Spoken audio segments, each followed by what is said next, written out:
Really intense moments as the heat of a fire blows out the windows of a Portland apartment building. Fire officials say the explosion earlier today hit one firefighter with a piece of glass. Another firefighter was sent to the hospital over blood pressure concerns. Right now, dozens of people are without a place to live. The massive 4-alarm fire destroyed the brick building at Southwest 14th and Taylor. As we come on the air, the cause is still under investigation. Some dramatic rescues played out as firefighters pulled people and pets from windows and fire escapes, then swept the building to make sure everybody was out.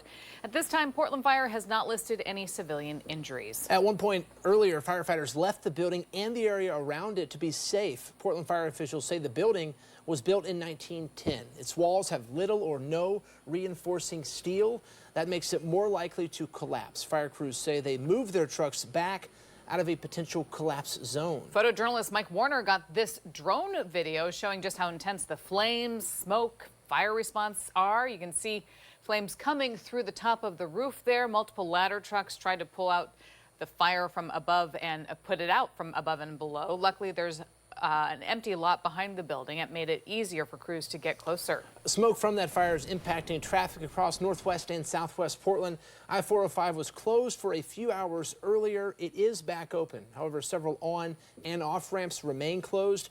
PBOT is asking drivers to avoid the area, so expect delays into the evening. Katu is on your side with live team coverage tonight. Katu's Emily Gersh has been on the scene since about 11 this morning and spoke to several victims. Let's begin with Megan Allison on the fire investigation and efforts to keep it under control right now. Megan?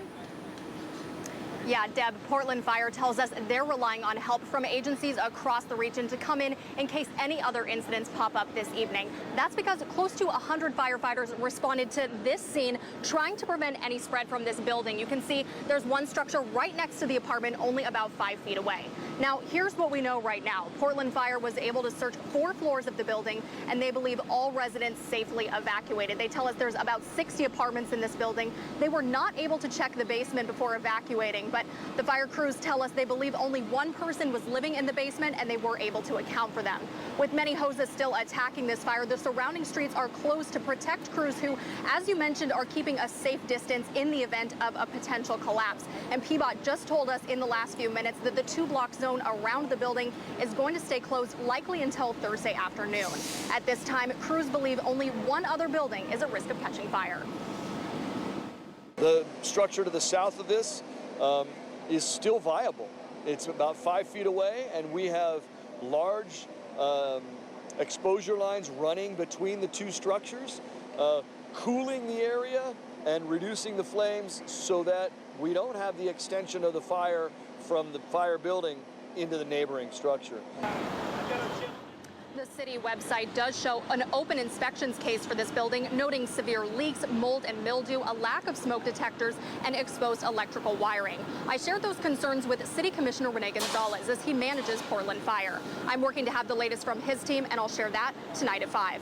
Now, in the meantime, we are staying at the scene here and monitoring these conditions. I'll make sure to keep you updated both on air and online with the latest. We're live in downtown Portland. Megan Allison, Katu News. Losing everything is a tragedy. I was supposed to move out tomorrow. Dozens of people lost their homes in that fire, including a woman carried out of the building by firefighters. K2's Emily Gersh spoke with her and others on a day that is surely devastating for them. Emily, I can't imagine the stories you heard today. Yeah, right. And Deb, well, probably the hardest part of this day is just watching the people who lost everything watch their homes burning down. We were out here all afternoon and we were able to chat with some of them. Many, this is the worst day of their lives. A lot of them had tears running down their face, watching this horrific fire destroy everything that they had, including one woman that we heard from the top of the show here, a 62-year-old woman who is disabled, had to be carried out of her apartment building by the fire escape with help from firefighters. Now, she actually was supposed to move out of this building tomorrow, which makes the timing of this fire all the more devastating. That is my apartment right there on the very top floor on the left. The one that's engulfed in flames? Yes. Dozens of people could only watch in horror as the building they call home went up in flames. The fire ravaging through apartments, blowing out windows and destroying everything inside. One woman lost 2 cats and a room full of paintings she made. Another, 62-year-old Barbette Grace, lost it all on the day before she was supposed to move out. This is her being carried out by firefighters. No, it was all packed up, so yeah, lost it all. That's horrible. That's life. Now, a spokesperson for the American Red Cross says volunteers are on standby to help temporarily relocate people as they search for permanent housing. Coming up at 5 o'clock here, more stories from the people who lived here. For now, live in Portland, I'm Emily Gersh.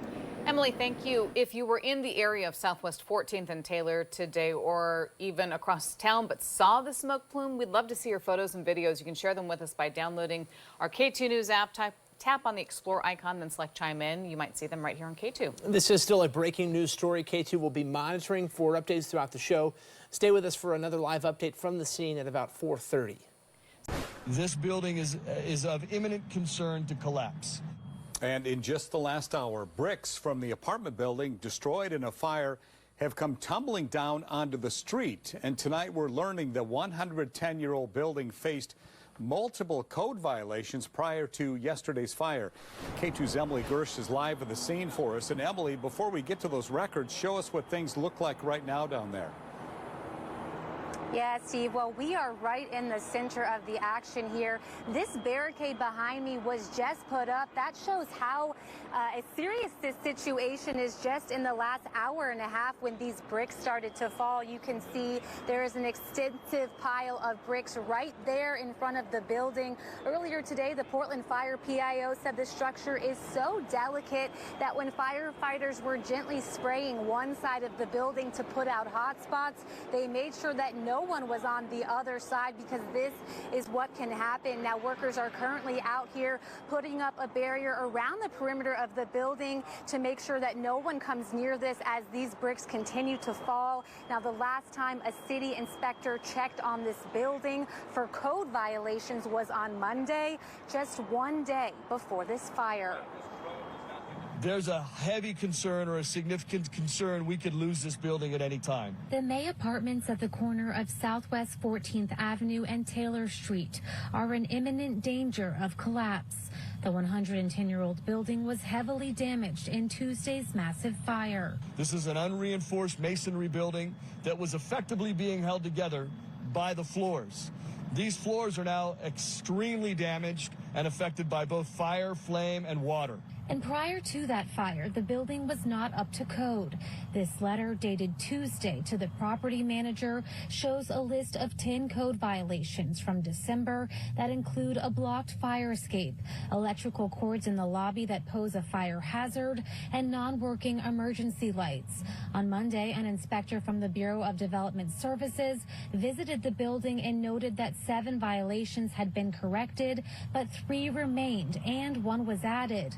On the day of the fire extinguisher in the main corridor was missing a glass-breaking tool. Another fire extinguisher was expired, and a stairwell fire door was propped open.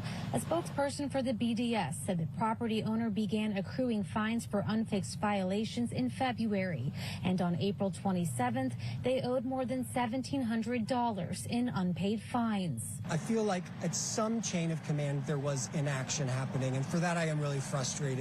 Nick Wolf lived on the 4th floor and was visiting family at the time of the fire. He came back to this scene, all of his possessions gone. Still in shock, he tells me he wants some accountability. It feels like there wasn't communication where there needed to be.